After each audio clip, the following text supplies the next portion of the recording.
नोएडा के सेक्टर 150 में हुए युवराज मेहता के केस की।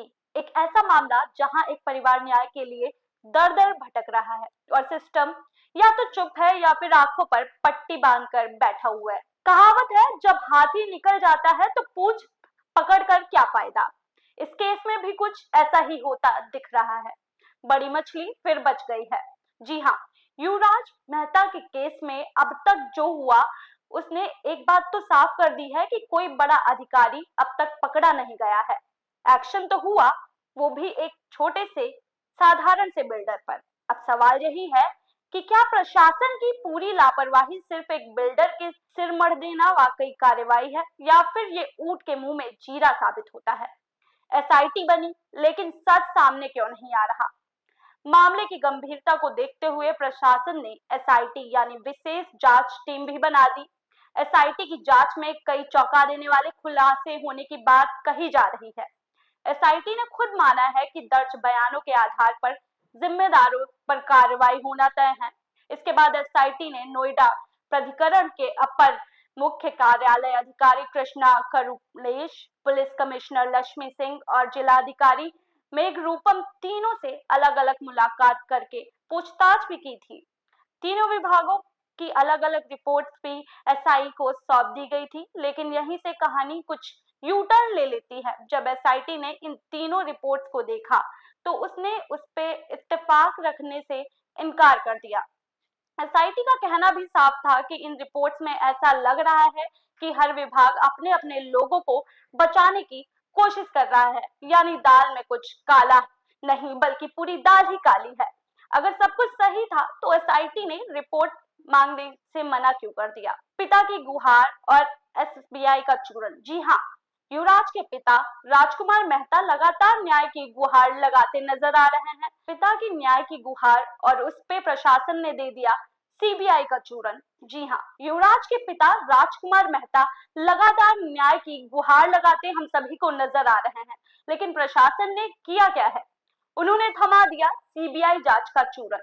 जांच बिठा दी गई है, लेकिन ध्यान दीजिए, जांच किसके खिलाफ हो रही है? किसी बड़े अधिकारी के खिलाफ नहीं, किसी विभाग के खिलाफ नहीं, सीधा एक बिल्डर के खिलाफ। जबकि सच्चाई तो ये है कि यह मामला पहले से ही सीबीआई के पास है। अब बताते हैं कि सीबीआई क्या कर रही है जांच में और क्या नहीं हो रहा है।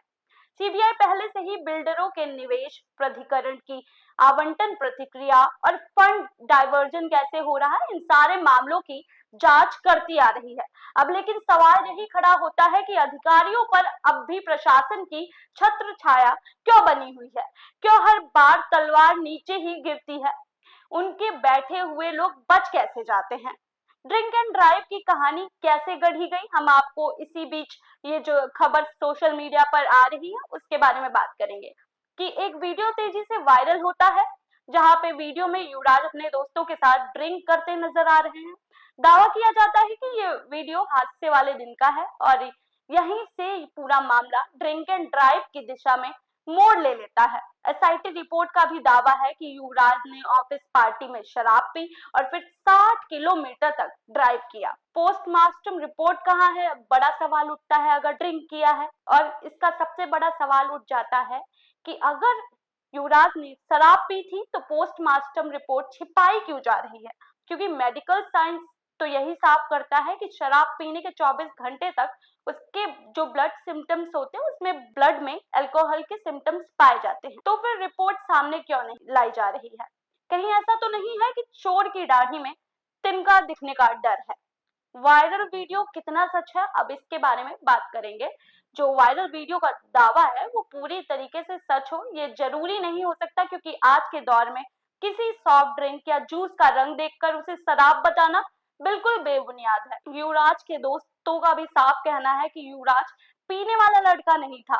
उसके सपने थे, विदेश जाना था, उसको अपना घर बनाना था, अपने माता पिता का सहारा बनना था। अब आपको बता देते हैं कि जो गवाह थे इस केस में वो भी पलट गए हैं। कहानी यहाँ से और पेचीदा होती जा रही है। जिस डिलीवरी बॉय ने युवराज की जान बचाने की कोशिश की थी, वही डिलीवरी बॉय अपने ही बयानों से पलट जाता है। इतना ही नहीं, उसने नोएडा छोड़ने की बातें भी अचानक से सामने आने लग रही हैं। अब सबसे बड़ा सवाल यही उठता है कि कैसा डर है, प्रशासन का डर है या फिर पैसे का दबाव है? क्यों एक गवाह साफ सूंघ गया ऐसी तरीके से चुप हो जा रहा है?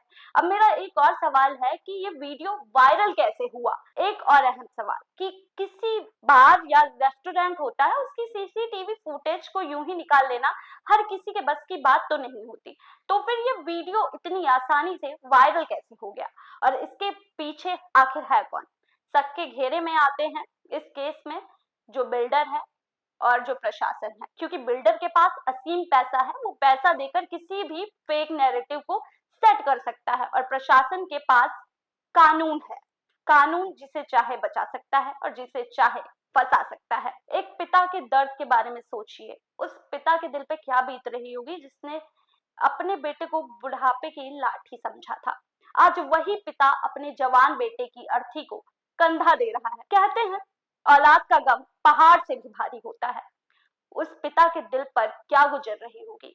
लेकिन प्रशासन से न्याय की उम्मीद तो छोड़िए, यहाँ तो उस मौत का तमाशा बनाया जा रहा है। हम सिर्फ यही पूछ रहे हैं कि पोस्टमार्टम रिपोर्ट सार्वजनिक क्यों नहीं की जा रही है, अधिकारियों पर कार्रवाई क्यों नहीं हो रही, गवाह की सुरक्षा क्यों नहीं है, क्यों हर बार सिस्टम खुद को बचा लेता है और आम आदमी इंसाफ की राह देखता ही रह जाता है, क्योंकि न्याय देर से मिले तो अन्याय बन जाता है। ये लड़ाई सिर्फ युवराज की नहीं, हर उस आम नागरिक की है जो सिस्टम से सच और इंसाफ मांगता है। अब जरा सोचिए कि अगर युवराज ने ड्रिंक करके गाड़ी चलाई होती तो वो 3 घंटे तक मशक्कत क्यों करता, अपनी जान बचाने का प्रयास क्यों करता? ऐसे में बड़ा सवाल सिर्फ और सिर्फ प्रशासन से पूछना चाहूंगी मैं कि आखिर लापरवाही क्यों हो रही है और किसको बचाने की लगातार प्रयास किया जा रहा है। मैं प्रियांशी, कंटाप न्यूज।